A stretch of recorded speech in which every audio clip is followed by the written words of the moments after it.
back here at Xfinity Center. The tall guy is Scott Van Pelt. You know what? You're such a legend. Just take the mic. All right. That's rule number one in this business is never give up the microphone, right? I appreciate your patience. I just always talking to some kids and taking pictures. It's always good fun to be back, and to see people. It's the least I can do is try to take a second to take a picture. So I appreciate your patience. Hey, what's your record when you come to games in the past 10 years? They haven't lost too many, but they haven't lost since they've joined the Big Ten. Right. So it's, I was at the Virginia game that they lost last year, and that's it. Other than that, it's been a lot of wins. The Wisconsin game last year, the Georgetown game this year, we did our show after, and then obviously this one, which was. That's a big, tough team, man. That was a great stretch of basketball. Maryland took the lead, and this building is Dan Dockich, my colleague from ESPN. He says it's the best home court in the Big Ten, and that stretch there, from 51-47 them to whatever it was, Terps, was about a 17-3 run, and this place got loud, and it's hard to deal with. What do you say about a team that takes out A.J. Hammonds and comes in with Andre the Giant? Yeah, that's Haas and Hammonds. That's their calling card, man. They're gigantic people. You got to pick your poison. If you stand behind them, they're going to bull their way to the bucket. If you front them, they just go over the top. So they got lucky. I shouldn't say lucky. They played good defense, and Purdue doesn't shoot well from outside, and that they did not shoot well from outside today, and that was probably how Maryland was able to figure out how to win. Well, from 51-47, Maryland put the squeeze on them. They fronted Hammond. Stone was fantastic down the stretch. Yeah, they doubled that one time with Carter, and he got a steal, which I'm sitting with my buddy Kevin Sheehan, who was just on, and we're saying the whole time you just double from the weak side, and they did, and they got that steal. So anyway, I cut you off. I'm sorry. Well, between the two of you, which one talks more during the game between you and Kevin? We just like watching, man. But he's got a couple of boys that are good basketball players, so he coaches a lot. So I mean, I say this sincerely, he really knows the game. So it's interesting to always kind of hear his thoughts on, they should do this or they shouldn't do that. And obviously, we're sitting there for a reason, and Coach Turgeon's sitting over there for a reason. But he talks more is basically what I'm saying. When you were at Ellicott, did you two just call the games while you were watching the games together? I was never that guy. I've never called a game in my life. I've never done play-by-play. I have no desire to do that. I don't even know how you do it. It seems like calling a basketball game would be incredibly hard. It moves so quickly. I've never done play-by-play for basketball, and I don't believe I could. I think I'd be awful at it. How special was Diamond Stone's efforts against Hammond tonight? You got to remember, that's a tall task for a freshman. Well, I mean, it is, and I think, look, Diamond's a really skilled player. That's obvious. But I think that you see where you are in relation to a guy who's been in this Big Ten for several years. And you also see where you aren't physically. I think it's probably eye-opening for a kid who obviously is going to play in the NBA. The question is just when, meaning Diamond, to see a guy that's that big, because that's what the league is. It's a bunch of grown men, and Hammonds is that. So Diamond and Melo have that great kind of pick and roll, couple of big sequences there together that were huge. But Diamond's got it. It's obvious he's got amazing talent, and we'll just enjoy him as long as he's here. A couple quick questions around the horn. We know you're friendly with Tiger Woods. Does he come back and play well this year? I don't know if he comes back at all. I mean, the last I'd heard, he's not really. He can't swing a club. He can barely walk. So the rumors about the Masters are out, probably. Well, I'll never put anything past him, and he'll keep it off the radar. I mean, put it this way: because he's won there, he can just show up. He could be off the grid entirely and just drive up Magnolia Lane on Tuesday or Wednesday and say, "Here I am," and he's allowed to play. I'd be shocked if that happened. I'd love it just because it'd be fun to see him healthy, but I'd be really surprised if that happened. Stephen Curry, the greatest shooter you've ever seen? Yes. He's legit range to 30 feet.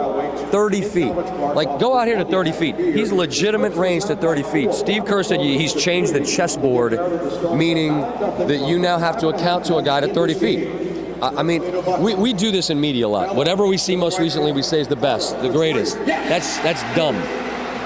What I'm saying about Steph Curry, I believe to be accurate. Show me a better shooter than him. I've never seen one. Never. Wes, Oscar, nobody can hit from that range. No, Nobody. and it's effortless. And I said on SportsCenter, and I mean this, he's going to take a dribble across half court and shoot.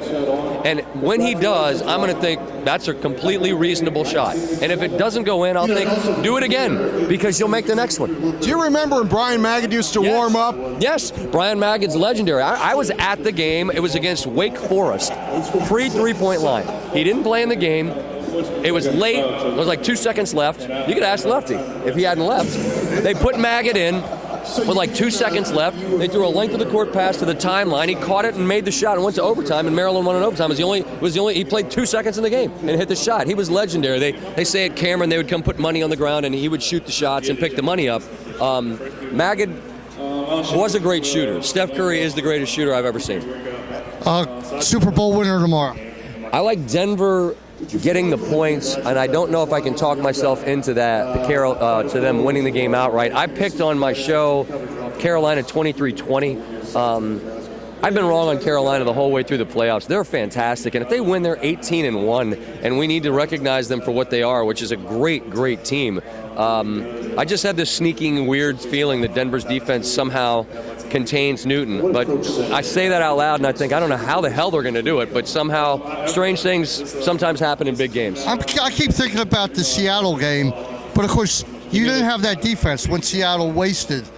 Yeah, but see, that was it. But Denver was a slight favorite in that game, and nobody really thought Seattle would do what they did. I don't think anybody. I didn't hear one person say Denver would beat New England, and I haven't heard one person say Denver's going to beat Carolina. And when nobody says it, strange things happen. And with that, it was Maryland 72, Purdue 61. It has been a great day here at Xfinity Center. Thanks to Scott Van Pelt. What a great guy, Scott. Thanks for coming off. That's Bruce Posner. I'm Wayne Viner. This is a Northwestern Mutual postgame show, and thanks to intern Mason. We'll be back with basketball stats after this break.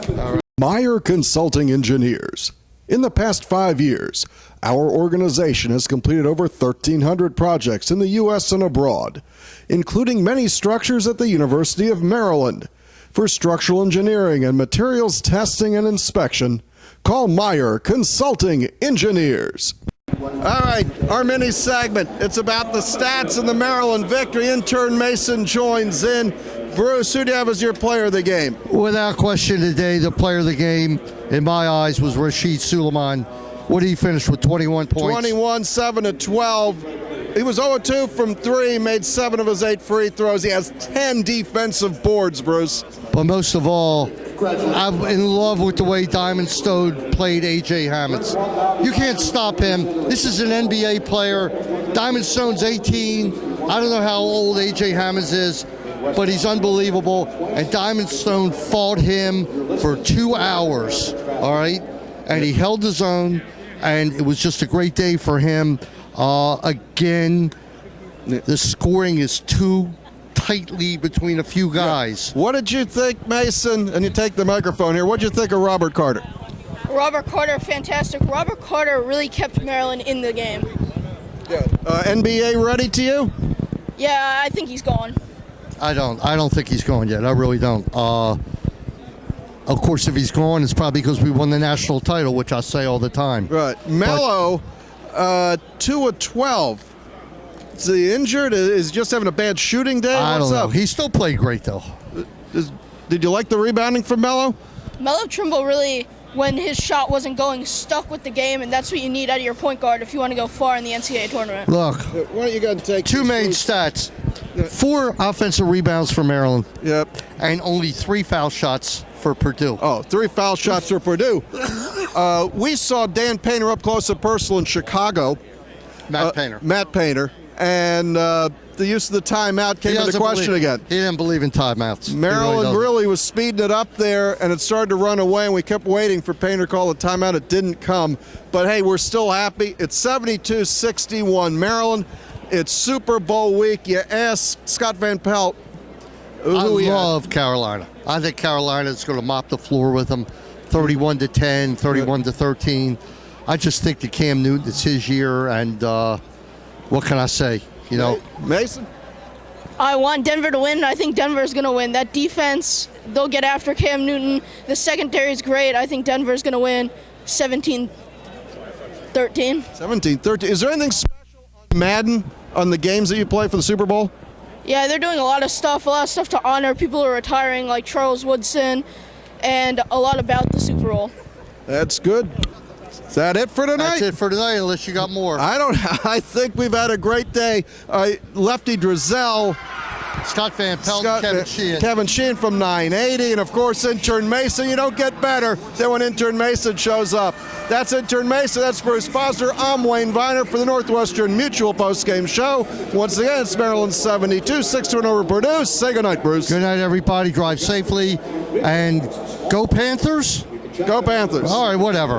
All right, take care. Good night. We hit Terminus!